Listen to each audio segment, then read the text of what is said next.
దేవునికి మహిమ కలుగును గాక. ప్రభునందు ప్రియా దేవుని ప్రియులారా, ప్రభు పేరట మీ అందరికి వందనాలు, శుభాలు, మరణాత. మీ అందరూ క్షేమముగా ఉన్నారని నమ్ముతూ మన దేవదేవునికి వందనాలు, కృతజ్ఞతాస్తుతులు చెల్లించుచున్నాను. ప్రియులారా, ఈరోజు మరొక నూతనమైన పాఠమును దేవుడు క్రైస్తవ దేవుడు విశ్వాసులు క్రైస్తవ విశ్వాసులని కాపాడుకోమని చెప్తున్నాడు. ప్రియులారా, మన విశ్వాసాన్ని ఎంతగా మనం కాపాడుకుంటామో దేవుడు విశ్వాసమును బట్టి క్రైస్తవులు తన విశ్వాసాన్ని ఎంతగా కాపాడుకుంటామో అటు మాటలను ఈ వాక్య గ్రంథంలో వినిపించుచున్నాడు. దాని కొరకు ప్రార్థన చేద్దాం. మహోన్నతుడా, మహాగణుడు అయిన మా పరలోక రాజా, వందనాలయ. ఈ సాయంకాల సమయంలో నీ వాక్యమును బట్టి, నీ మాటలను బట్టి మేము ప్రార్థిస్తుండగా నీ ఆత్మ నడిపింపు, నీ సన్నిధి కాపుదల దయచేసి నీ వాక్యముతో, నీ ఆలోచనతో, నీ ఆత్మతో మమ్మల్ని నింపి బలపరచుమని, నీ దాసుడిని నన్ను నీ సిలువ చాటును మరుగుపరిచి నాలో నీ ఉండి నీ బిడ్డలతో మాట్లాడమని, నా కంఠ స్వరము నీ బోరగా వాడుకోమని తండ్రి, రక్షణకర్తవైన దేవా, నీ కొందనాలు స్తోత్రాలు చెల్లిస్తూ, మీరును పరిశుద్ధులు, దేవదూతులు, సిరేవులు, కరేబులు, 24 పెద్దలు, 4 చెవులు, 12 ఆత్మలకు ఆదరణ తోడుగా ఉండి నడిపించి బలపరచుమని క్రీస్తు నామమున అడుగుచున్నాను పరమ తండ్రి, ఆమెన్. తండ్రి అయిన దేవుని సహాయము తోడుగా ఉండి ముందుకు నడిపించునుగాక, ఆమెన్. ప్రభునందు ప్రియా దేవుని విశ్వాసులారా, దేవుని సంగమా, దేవుని బిడ్డలారా, దేవుని విశ్వాసాన్ని బట్టి క్రైస్తవులు తన విశ్వాసాన్ని ఏ రకంగా కాపాడుకోవాలో దేవుడు బయలుపరుస్తున్నాడు. మత్తయి సువార్త 7వ అధ్యాయము 24వ వచనములో నుండి 27వ వచనం వరకు మనం చదువుతున్నప్పుడు ఇక్కడ కొన్ని మాటలు మనకు అందించబడుతున్నాయి. చదువమ్మా. కాబట్టి ఈ మాటలు విని అమ్మా వాటి చొప్పున చేయు ప్రతి వాడును బండ మీద తన ఇల్లు కట్టుకుని బుద్ధిమంతుని పోలి ఉండెను. వాన కురిచెను, వరదలు వచ్చెను, గాలి విసిరెను, ఆ ఇంటి మీద కొట్టెను, గాని దాని పునాది బండ మీద వేయబడును. దేవునికి మహిమ కలుగును గాక. ప్రియులరా, క్రైస్తవులు, దేవుని బిడ్డలైన మనము విశ్వాసులుగా, దేవుని విశ్వాసులుగా, క్రైస్తవులుగా మన విశ్వాసం ఎంతగా మనం కాపాడుకుంటున్నాము, ఎంతగా మనం బలపరుచుకుంటున్నాము, ఎంతగా మనం హెచ్చించుకుంటున్నాము, ఎంతగా మనము దానిని బలపరుచుకుంటున్నాము, ఆ విశ్వాసాన్ని బట్టి ఎంతగా మనం ప్రభు యొద్దకు చేరుతున్నాం అనేది ఈ వాక్య యొక్క సారాంశం. ప్రియులారా, చూడండి, దేవుడు నీ విశ్వాసం బట్టే నీవు ఇల్లు కట్టుకోగలుగుతావు, నీ విశ్వాసాన్ని బట్టే నువ్వు జీవించగలుగుతావు, నీ విశ్వాసాన్ని బట్టే నీవు నడవగలుగుతావు, నీ విశ్వాసాన్ని బట్టే నువ్వు బలపడగలుగుతావు, నీ విశ్వాసాన్ని బట్టి నీవు గొప్పవాడిగాను, లేకపోతే మంచివాడిగాను, విశ్వాసమంతుడిగాను, నీతిమంతుడిగాను, యథార్థమంతుడిగా జీవించాలంటే దానికి కారణము విశ్వాసము. విశ్వాసాన్ని బట్టే కదా మనం, అందుకే అంటున్నాడు విశ్వాసాన్ని కాపాడుకునుట. అంటే ప్రియులరా, క్రైస్తవులు తన విశ్వాసాన్ని ఎంతగా బలపరుచుకుంటున్నారు, ఎంతగా మన దాన్ని లోబర్చుకుంటున్నారు, ఎంతగా దాన్ని దృఢపరుచుకుంటున్నారు, ఎంతగా దానిని లోబర్చుకుని మీరు ప్రభు యొక్క పిలుపుకు సిద్ధపడుతున్నారు అనేది ఈ వాక్యంలో మనకు కనబడుతున్న మాటలు. ప్రియులారా, 26వ వచనం చదువుతున్నప్పుడు అమ్మా 26వ వచనం, మరియు ఈ నా మాటలు వాటి చొప్పున చెయ్యని ప్రతి వాడు ఇసుక మీద తన ఇల్లు కట్టుకుని బుద్ధిహీనుని పోలి ఉండెను. వాన కురిచెను, వరదలు వచ్చెను, గాలి విసిరి ఆ ఇంటి మీద కొట్టెను. ప్రియులారా, కూలబడెను, దానితో పాటు గొప్పదని ప్రభునందు. ప్రియులారా, చూసారా, విశ్వాసము 2 రకాలుగా ఉంది. ఒకటి అల్ప విశ్వాసము, 2 విశ్వాసం. అంటే భక్తితో కూడిన విశ్వాసం, భక్తి లేని విశ్వాసం, నటించే విశ్వాసం, నటించకుండా జీవించగల విశ్వాసం, చాలా రకాలు ఉన్న విశ్వాసంలో కూడా. అయితే దేవుడు అంటున్నాడు, నీ విశ్వాసం ఎటువంటిది? బండ మీద నీ పునాది వేసుకున్న ఇల్లు వలె ఉందా? ఇసుక మీద వేసుకునే విశ్వాసంగా నీ పునాది ఉందా? ప్రియులారా, ఒకసారి మనం ఆలోచించాలి. ఇక్కడ దేవుడు నీతో నాతో మాట్లాడుచున్నాడంటే ఆత్మవిశ్వాసము కలిగి నువ్వెంతగా ప్రార్థన చేస్తున్నావు, ఎంతగా దేవుని సన్నిధిలో విజ్ఞాపన చేస్తున్నావు, ఎంతగా దేవుని ఎడల ప్రార్థన చేస్తున్నావు. విశ్వాసము సామాన్యమైనది కాదండోయ్. ఎవరికి వాళ్ళే విశ్వాసం కలిగి ఉన్నాను అనుకోవటం చాలా పొరపాటు. కానీ విశ్వాసములో కాపాడుకునుట, విశ్వాసాన్ని బలపరుచుకునుట దేవుడు చెప్తున్న మాట. 28వ వచనం చదవమ్మా. యేసు ఈ మాటలు చెప్పి ముగించినప్పుడు జన సమూహములు ఆయన బోధకు ఆశ్చర్యపడిరి. అంటే ప్రియులారా, ఆ యాలయనగా ఆయన వారిని శాస్త్రి వలె కాక అధికారుడు వలె వారికి బోధించును. ప్రియులారా, చూశారు ఎంత చక్కటి మాటలు చెప్తున్నాడో. విశ్వాసమును కాపాడుకోవడం. మరి దేవుని విశ్వాసులు, క్రైస్తవ విశ్వాసులు, దేవుని విశ్వాసులు, క్రైస్తవ విశ్వాసులు అంటే రెండు రకాలుగా కనబడుతున్నారు ఇక్కడ. దేవుని యందు విశ్వాసము కలిగిన తన అంటే దేవుని యందు విశ్వాసము కలిగి కాపాడుకున్న క్రైస్తవులు ఎంతమంది ఉన్నారు అంటే, అందుకే అంటున్నాడు కదా ఇక్కడ ఉదాహరణ, బండ మీద నువ్వు ఇల్లు కట్టుకుంటే అది విశ్వాసంతో కట్టుకునిదై ఉండాలి. ఇసుక మీద కడితే అది విశ్వాసం లేని ఇల్లు కట్టుకున్న చాలా మంది తొందరగా ఇల్లు కట్టేస్తారు, కానీ ఏదైనా తుఫాన్ వస్తే మాత్రం కూలిపోతుంది. ఇప్పటికీ కూడా సముద్ర పక్కన ఏమంటే బంగళాలు కడుతూ ఉంటారు, నదుల పక్కన కడుతూ ఉంటారు. కానీ నది పొంగినప్పుడు ఏం చేస్తుంది?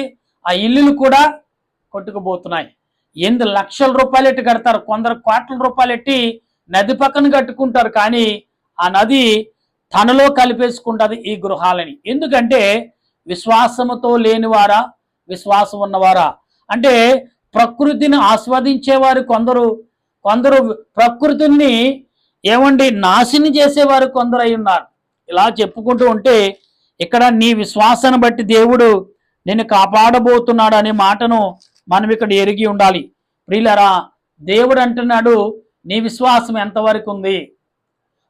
రేపు అన్న రోజుని మనల్ని దేవుడి విశ్వాసాన్ని బట్టి తూస్తాడంట మన జీవితాన్ని.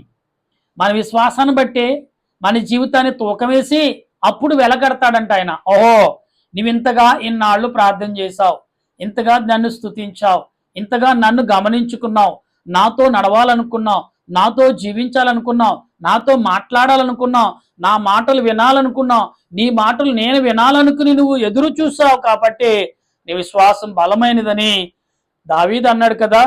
కొండల ఎత్తుట నా కన్నులెచ్చుచున్నాను, నాకు సహాయం ఎక్కడి నుంచి వచ్చును? యెహోవా వలనే నాకు సహాయము దొరుకును అన్నాడు. అంటే దావీదుకు తెలుసు తన పితరులు వారు ఎలాగ ప్రార్థించారో, దావీదు ఎలాగ ప్రార్థన చేశాడు. దావీదు సామాన్యమైన ప్రార్థన చేయలేదండి ప్రియులారా. అందుకు కాబట్టే సామాన్యమైన ప్రార్థన చేయలేదు కాబట్టే ఎంత ఘోరమైన పాపము చేసినా కానీ దేవుడు తన ప్రార్థనని తన విశ్వాసాన్ని తూకవేసినప్పుడు ఇతడు చేసిన పాపము కంటే విశ్వాసమే తూకంగా ఎక్కువగా బరువుగా ఉంది.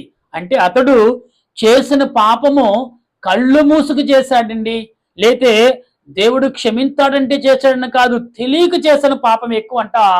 తెలుసున్నా చేసిన పాపము కడుక్కుంటకు ప్రయత్నం చేశాడంట. ఈరోజు సమయం వచ్చినట్టు చూద్దాంలే, మన పాపం ఎంతలే, మనం ఏం చేస్తాం అనుకుంటాం. అయితే ప్రకటన గ్రంథంలో మాట్లాడుతున్న మాటలని ఒకసారి మనం కూడా మరి దానిలో సరిచూసుకుందాం. ప్రకటన గ్రంథము 8వ అధ్యాయము 11వ వచనంలో దేవుడు అంటున్నాడు, ఇక్కడ దూతల ద్వారా ప్రకటన చేస్తున్నాడు. ఏమని ప్రకటన చేస్తున్నాడు? ప్రకటన గ్రంథములోని 8వ అధ్యాయంలో మనం చూస్తే ప్రియులారా, చాలా గొప్ప విషయాలు మనకు కనబడుతున్నాయి. ఎందుకు అని మనం గమనిస్తూ ఉంటే, చదువు తల్లి. 8వ అధ్యాయం 11వ వచనం. ఆ నక్షత్రములకు మాచిపత్రి అని పేరు అందువలన, అంటే ఆ నక్షత్రాలకు మాచిపత్రిక అని పేరు ఉండవలన నీళ్లలో 3వ భాగము మాసిపత్రిక అయ్యను. నీళ్లు చేదై పోయినందున వాటి వలన మనుషులలో అనేకులు చచ్చిరి. అంటే ప్రియులారా, ఇక్కడ మాసపత్రిక అంటే ఏంటంటే విశ్వాసమును గమనించే పత్రిక అనుకోవాలి మనం. ఇక్కడ విశ్వాసాన్ని బట్టి మాట్లాడుతున్నాడు దేవుడు. అంటే భక్తులైన వారు తండ్రి గారు రాసిన ఈ యొక్క పాఠాల్లోని మాసిపత్రిక దేవుడు ఎందుకు ఇచ్చాడంటే, ఆ మాసిపత్రిక అది తన పాత్రను సముద్రంలో కుమ్మరించినప్పుడు ప్రియులారా, నీళ్లు అంటే తాగే నీళ్లు నదుల్లో కుమ్మరించినప్పుడు ఆ నదులన్నీ కూడా చేదయి మనుషుల్లో 4వ భాగంలో 1 భాగమైన మనుషులు చచ్చిరి అంటున్నాడు. అంటే వీరు విశ్వాసంతో లేనివారా అంటే అవును అని కనబడుతుంది. అంటే దేవుని ఆత్మచేత నింపబడిన వాళ్ళు దేవుడు సృష్టించిన వారం కాదండి. దేవుడు మమ్మల్ని ఎలా చంపేస్తాడండి, కనికరమ లేదా అనుకోవచ్చు.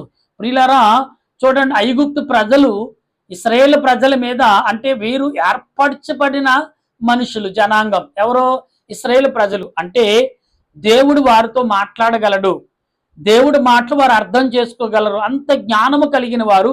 దేవుడు అలాగ వారిని దీవించాడు. అలాంటి వారిని బానిసలుగా చేసి, అలాంటి వారిని పనికిమాల వారుగా చూసి, అలాంటి వారిని చేతగాని వారుగా చూసి, అలాంటి వారిని అనేక రకాలుగా హింసిస్తూ ఉంటే దేవుడు ఊరుకుంటాడా? వారి చేతులు దేవునికి స్తుతించాలి తప్ప అపవిత్రమైన పనులు, పనికిరాని పనులు, లోక సంబంధమైన పనులు చేయించుట కాదు వారి దేవుడు నియమించుకున్నది.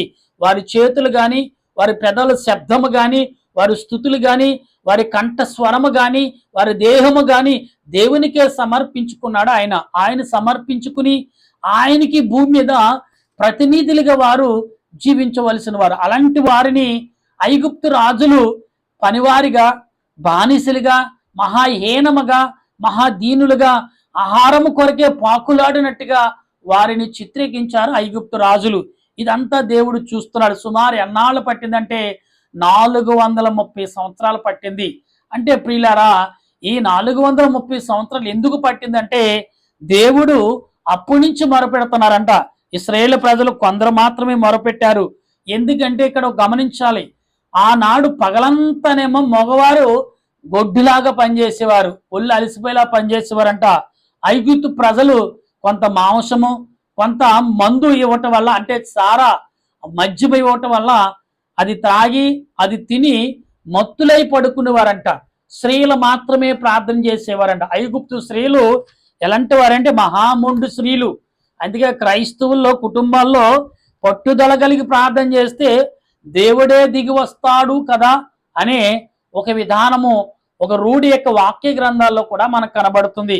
ఇక్కడ మాసి పత్రిక అది కుమ్మరించినప్పుడు, దాన్ని పని చేసినప్పుడు మంచినీటిలో 3వ భాగంలో 1 భాగము, 4వ భాగంలో 1 భాగం అంతా కూడా నాశనమైనప్పుడు, అది విషమంగా మారినప్పుడు తాగిన వారు అందరూ కూడా చచ్చిరి అన్నాడు. ప్రియులారా, విశ్వాసం చాలా విలువైనదండి. విశ్వాసంతో కాపాడుకున్న ప్రతిదీ కూడా ఎవరు కొట్టివేయలేనిది, ఎవరునూ నెట్టివేయనిది, ఎవరు నాశనం చేయనిది అనేది మనం గమనించాలి. ఉదయకాలం ప్రార్థన చేసినప్పుడు పరిశుద్ధులైన దేవుడు పరిశుద్ధాత్మతో నింపబడి మాటలు చెప్తుంటే, ఆ మాటలు ప్రార్థన చేసినప్పుడు అసలు ఏంటి అనే మాకే ఆశ్చర్యమైన రీతిలో ప్రార్థన చేయించున్నాం. గనుక ప్రియులారా, దేవుని క్రైస్తవ విశ్వాసమును కాపాడుకునే వారంగా మనం ఉండాలి. దేవుడు అన్నాడు కదా మత్తయి సువార్తలో, నీ విశ్వాసము బండ మీద కట్టుకుంటున్నావా, ఇసుక మీద కట్టుకుంటున్నావా? అంటే దృఢమైనగా, బలముగా నీవు ప్రభువు యొక్క రాకడకు సిద్ధపడేవాడిగా కట్టబడితే నువ్వు ఒక 10 మంది కన్యకులు 5గురు ఎత్తబడినట్ల గుంపులో ఉంటావు. విశ్వాసముతో సమయం వచ్చినాడు చూద్దాంలే, నాకంటూ సమయం ఉంటుంది కదా, సమయం వచ్చినాడు చూద్దాం అంటే నీ సమయం కాస్త నిన్ను దాటి వెళ్ళిపోతుంది. నీ సమయం కోసం చూస్తావు. అప్పుడు అంటుంది, ఒక రోజున నీ రూపము కలిగిన సమయము ప్రభు యొక్క రాకడలో సిద్ధపడుతుంది. అప్పుడు సేమ్ నీ రూపమే ఉంటుంది అక్కడ. అప్పుడు అడుగు, ఇదేంటి నా రూపం కలిగిన ఆత్మ, నువ్వు అక్కడ ఉన్నావంటే అని అడుగుతావు. అడిగితే ఏమంటావు? నిన్ను దాటి వెళ్ళిపోయాను నేను, అందుకే నేను సింగిల్గా వెళ్తున్నాను అంటదంట ఆత్మ. ఎందుకంటే నీ విశ్వాసాన్ని కాపాడుకోకుండా, నీ సమయము నువ్వు వినియోగించుకోకుండా, నీ సమయము నువ్వు పాడు చేసుకుంటే ఏమైపోతావంట? ఏమండి, విశ్వాసాన్ని బలపరుచుకోలేని వ్యక్తిగా నేను అల్ప విశ్వాసగా నిలబడిపోతావు. దేవుని తీర్పు కాలంలో కూడా నిలవలేని పరిస్థితి. దేవుడు అడుగుతాడంట, ఏంటి నువ్వు ఆకారం లేకుండా ఉన్నావంటే, ప్రభువా ఒక వ్యక్తి దగ్గరికి వెళ్ళాను, ఆ వ్యక్తి నన్ను కానుకోలేదు ప్రభా, కాబట్టి నా ప్రయాణం నేను చేసి నీ వద్దకు వచ్చేసానంటే, అప్పుడు దేవుని బిడ్డలో ఆ వ్యక్తి ఎక్కడున్నాడంటే పాతాళంలో ఉంటాడు. ప్రియులారా, గనుక గమనించండి, విశ్వాసం చాలా ఒక రూపం. ఆత్మతో నింపబడిన విశ్వాసం, భక్తితో నింపబడిన విశ్వాసం, భయముతో నింపబడిన విశ్వాసం. నీ విశ్వాసము వచ్చే స్వరము దేవుడు వింటాడు. విశ్వాసం ఎంతో గొప్పదండి, నమ్మకం ఎంతో గొప్పదండి, భక్తి ఎంతో గొప్పదండి, ప్రేమ ఎంతో గొప్పదండి, ప్రార్థన ఎంతో గొప్పదండి, విజ్ఞాపన ఎంతో గొప్పదండి. మీరు గ్రహించినప్పుడు అట్టి ప్రార్థన చేస్తే దేవుని సన్నిధిలో బలమైన ప్రార్థన చేసేవారుగా అట్టి కృపను పరిశుద్ధాత్మ దేవుడు నీ విశ్వాసాన్ని బలపరుచుకుని, నీ విశ్వాసాన్ని కాపాడుకుంటూ అట్టి రాకడకు సిద్ధపడే కృపను పరిశుద్ధాత్మ దేవుడు అందించునుగాక. ఆమేన్. ప్రార్థన చేద్దాం. దయగల తండ్రి, నీ స్తోత్రాలు. ప్రేమగల రక్షక, నీ కొందనాలు. ఈ సమయంలో ప్రభా, ఇదిగో దేవుని బిడ్డలైన మేము క్రైస్తవులుగా జీవించుచున్న మా విశ్వాసాన్ని కాపాడుకునుట అని సెలవిచ్చావు. అవును ప్రభా, మా విశ్వాసాన్ని మేము కాపాడుకుంటూ నీ యందు భక్తితోనూ, భయముతోనూ, వినయముతోనూ, విధేయతతోనూ మేమందరము జీవించినట్లు ప్రభా, శాంతి సమాధానము మా దేశ ప్రజలు, మా స్నేహితులు, మా బంధుమిత్రులు, మా అన్నదమ్ములు అందరూ మా బంధుమిత్రులే. అందరూ ఒకే గోత్రము కలిగిన వారు, అందరూ ఒకే ఆత్మతో నింపబడిన వారు, అందరూ ఒకే రూపము నీ మహిమతో బలపడిన వారు. అట్టి నీ బిడలమైన మేము నీ రాకడకు సిద్ధపడే కృపను అందించుమని ఆత్మరక్షణకర్త అయిన దేవదేవుని నామములు మా దేశాలను, మా పట్టణాలను, మా గ్రామాలను, మా బంధుమిత్రులను, మా పాడి పంటలను తండ్రి ఎవరైతే బలహీనతగా ఉన్నారో ఆరోగ్యము, ఆయుష్ను కలగజేయండి. నీ సన్నిధి కాపుదలతో నింపండి. పనిపాటల్లో తోడుగా ఉన్నా, ప్రయాణాల్లో తోడుగా ఉన్నా, ఉద్యోగంలో తోడుగా ఉన్నా, రాకపోకల్లో తోడుగా ఉన్నా అట్టి కృపనిచ్చిన దేవానికి స్తోత్రాలు. ఏమిచ్చిన రుణము తీర్చగలం? ప్రార్థించడం తప్ప, స్తుతించడం తప్ప, రెండు చేతులు జోడించి ప్రభా దేవా నీ కొందనాలని చెల్లించడం తప్ప మేమేమి చేయగలం? ఇట్టి ప్రార్థనను అంగీకరించి మహిమ పొందమని ఆత్మరక్షణకర్త అయిన దేవదేవుని నామములు అడిగి ప్రార్థన చేయుచున్నాను పరమ తండ్రి. ఆమేన్. మన తండ్రి అయిన దేవుని కృప, త్రియేక దేవుని సన్నిధి, పరిశుద్ధాత్మిక ఆదరణ అన్ని వేళలా సదా మనకు తోడుగా ఉండి ఆయన రాకడకు సిద్ధపరచును గాక. ఆమేన్, ఆమేన్, ఆమేన్. మీ అందరికీ వందనాలు. మరణాతా.